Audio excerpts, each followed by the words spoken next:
Grabe init ngayon ah. Mapanood muna kayong balita.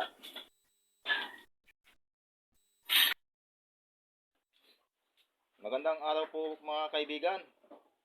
Saktuhan lang ang inyong bukas dahil sa bagong balita na aking nasagap ngayon.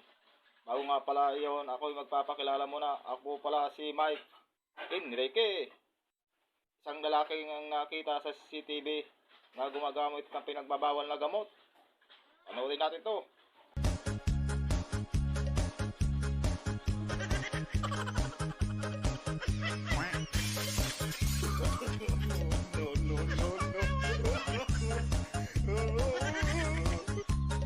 Ako man ang nasa balita.